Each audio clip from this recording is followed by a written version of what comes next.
I see. Oh, so. Right. Like, that can get really annoying when you're trying, as an English speaker, trying to finish a sentence.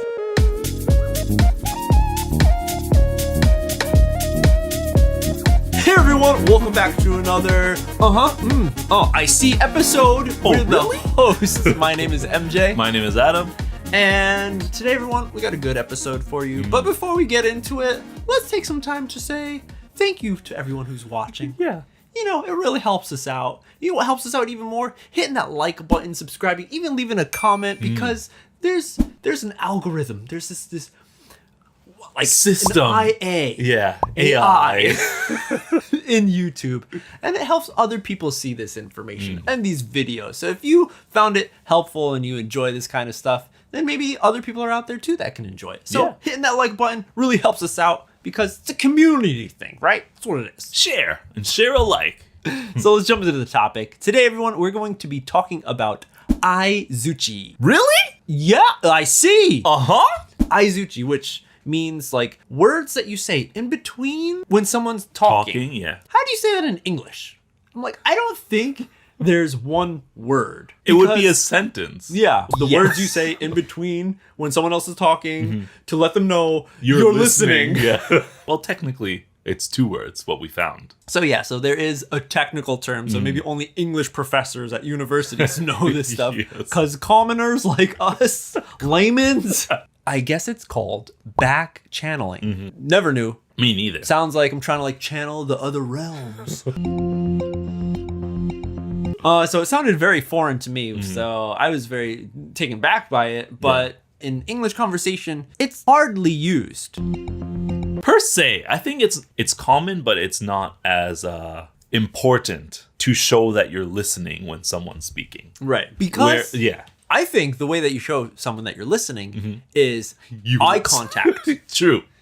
That's the big thing. Right. Eye contact. Yeah. That means you're giving your full attention to that person. Right. I feel like you saying something when someone else is talking is rude.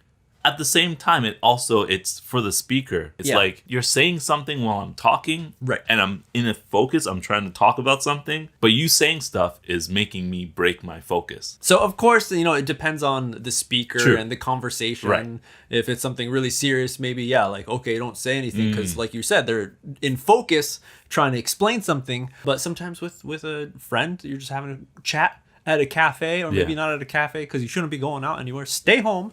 Then you could use these things. But in general, just listen, eye contact, and that's how you tell people that you're listening. And I became aware of this when I went back to America to visit my family after a few years being in Japan.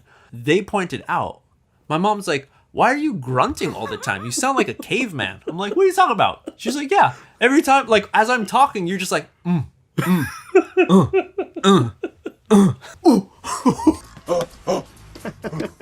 You know what? Yes, I am doing that because I'm so used to speaking in Japanese, where that is very common.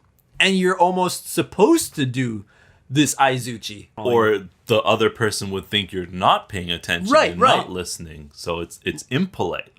Exactly. Right. When you're in Japan, you definitely know you're on the opposite side of the world from North America. Right. Everything is so whack backwards. Not meaning it's bad, but it's just so opposite. So different. Yeah. Right? Yeah.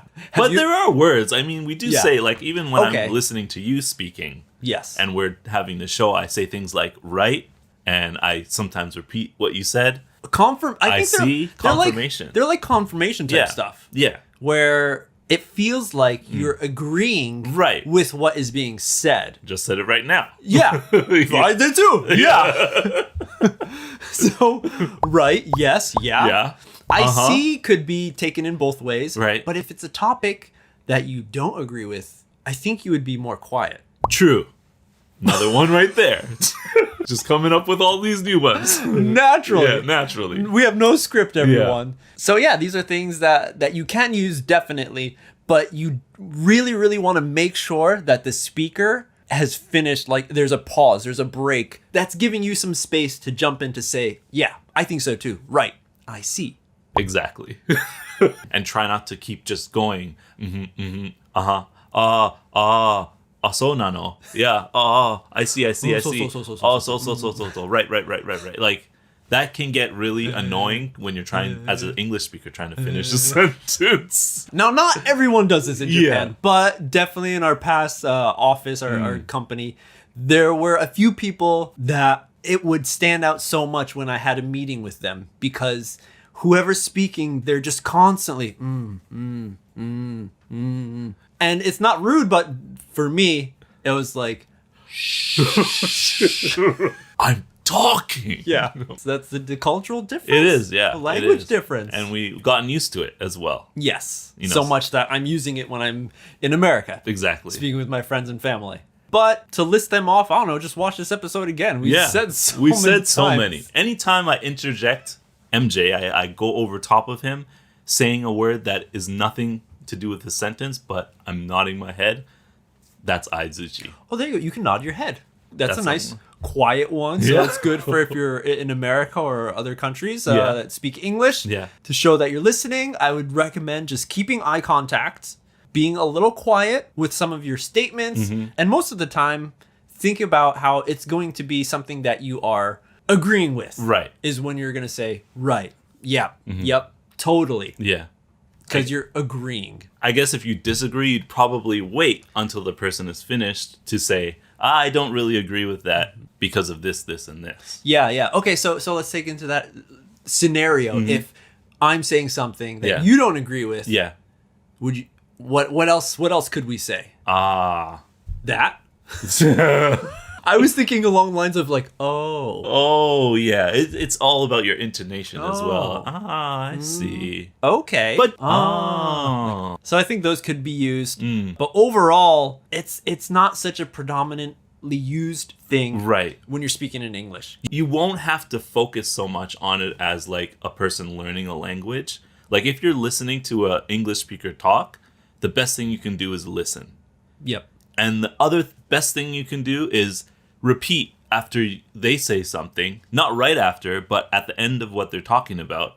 So you think blah, blah, blah, right? Da-da-da-da-da. So add on to what they're saying by repeating what they say. And then that gives them the confirmation that you were listening. Yeah. Chanto. All right, everyone. That's it for this episode. Me and Adam, we're not teachers. We are not, but we're speakers, fluent speakers of English, the language of English. Sometimes. So hopefully, we give you a different kind of look on the English language that, and just to show you that, we make mistakes too. So don't worry about if you make mistakes. Don't worry about if you don't know how to say something. Don't worry about if you don't know how to use aizuchi in English. Because really, as long as you're having fun. Exactly. That's the main point. That's it for this episode. Thank you guys so much. Hit that like button if you enjoyed this. Don't forget to subscribe if you haven't already. And jump down in the comment section. Let's get a conversation going. Yeah. What do you think about aizuchi in English? Do you use it? Do you think it's necessary? What do you think about our views on it and our explanation of aizuchi in Western culture? Let us know. And if you want to get into touch with us, just check us out on SNS. We got many channels, Instagram, Facebook, Twitter, and TikTok as well. We spend a lot of time on Instagram, so if you want to contact and reach out, try that place first. Yeah. Well, that's it. We'll see you on the next step.